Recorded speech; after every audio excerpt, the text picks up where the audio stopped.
حضرت عیسیٰ علیہ السلام نے جب یہودیوں کے سامنے اپنی نبوت کا اعلان فرمایا، چونکہ یہودی توریت میں پڑھ چکے تھے کہ حضرت عیسیٰ علیہ السلام ان کے دین کو منسوخ کر دیں گے، اس لیے یہودی آپ کے دشمن ہو گئے، یہاں تک کہ جب حضرت عیسیٰ علیہ السلام نے یہ محسوس فرما لیا کہ یہودی اپنے کفر پر اڑے رہیں گے اور وہ مجھے قتل کر دیں گے، تو ایک دن آپ علیہ السلام نے لوگوں کو مخاطب کر کے فرمایا، من انصاری اللہ، یعنی کون میرے مددگار ہوتے ہیں اللہ کے دین کی طرف۔ 12 یا 19 حواریوں نے کہا، نحن انصار اللہ، یعنی ہم خدا کے دین کے مددگار ہیں، آمنا باللہ، ہم اللہ پر ایمان لائے، واشہد باننا مسلمون، اور آپ گواہ ہو جائیں کہ ہم مسلمان ہیں۔ باقی تمام یہودی اپنے کفر پر جمے رہے، یہاں تک کہ جوش عداوت میں ان یہودیوں نے آپ کے قتل کا منصوبہ بنا لیا، اور ایک شخص کو یہودیوں نے جس کا نام تطیانوس تھا آپ کے مکان میں آپ کو قتل کر دینے کے لیے بھیجا۔ اتنے میں اچانک اللہ رب العزت نے حضرت جبریل علیہ السلام کو ایک بدلی کے ساتھ بھیجا، اور اس بدلی نے آپ علیہ السلام کو آسمان کی طرف اٹھا لیا۔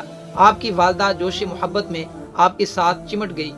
تو آپ نے فرمایا کہ اماں جان، اب قیامت کے دن ہماری اور آپ کی ملاقات ہوگی، اور بدلی نے آپ کو آسمان پر پہنچا دیا۔ یہ واقعہ بیت المقدس میں شب قدر کی مبارک رات میں وقوع پذیر ہوا۔ اس وقت آپ کی عمر شریف بقول علامہ جلال الدین سیوطی رحمۃ اللہ تعالیٰ کی 33 برس تھی۔ تطیانوس جب بہت دیر مکان سے باہر نہیں نکلا تو یہودیوں نے مکان میں گھس کر دیکھا تو اللہ رب العزت نے تطیانوس کو حضرت عیسیٰ علیہ السلام کی شکل کا بنا دیا۔ یہودیوں نے تطیانوس کو حضرت عیسیٰ سمجھ کر قتل کر دیا۔ اس کے بعد جب تطیانوس کے گھر والوں نے غور سے دیکھا تو صرف چہرہ حضرت عیسیٰ علیہ السلام کا تھا، باقی سارا بدن تطیانوس ہی کا تھا۔ تو اس کے اہل خاندان نے کہا کہ اگر یہ مقتول حضرت عیسیٰ ہیں تو ہمارا آدمی تطیانوس کہاں ہے، اور اگر یہ تطیانوس ہے تو حضرت عیسیٰ کہاں گئے؟ تو اس پر خود یہودیوں میں جنگ و جدال کی نوبت آ گئی، اور خود یہودیوں نے ایک دوسرے کو قتل کرنا شروع کر دیا، اور بہت سے یہودی قتل ہو گئے۔ اللہ رب العزت نے قرآن مجید میں اس واقعے کو اس طرح بیان فرمایا، مکروا ومکر اللہ واللہ خیر الماکرین،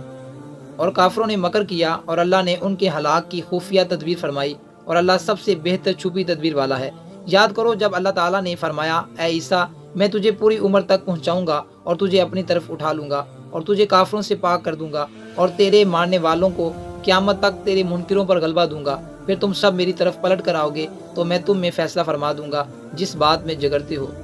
ناظرین کرام، آپ علیہ السلام کے آسمان پر چلے جانے کے بعد حضرت مریم رضی اللہ تعالی عنہا نے 6 برس دنیا میں رہ کر وفات پائی۔ بخاری مسلم کی روایت میں آتا ہے کہ قرب قیامت کے وقت حضرت عیسیٰ علیہ السلام زمین پر اتریں گے اور ہمارے پیارے آقا صلی اللہ تعالی علیہ وآلہ وسلم کی شریعت پر عمل کریں گے اور دجال کو قتل فرمائیں گے اور سلیب کو توڑیں گے، اور 7 برس تک دنیا میں عدل فرما کر وفات پائیں گے اور مدینہ منورہ میں گنبد خضرا کے اندر مدفون ہوں گے۔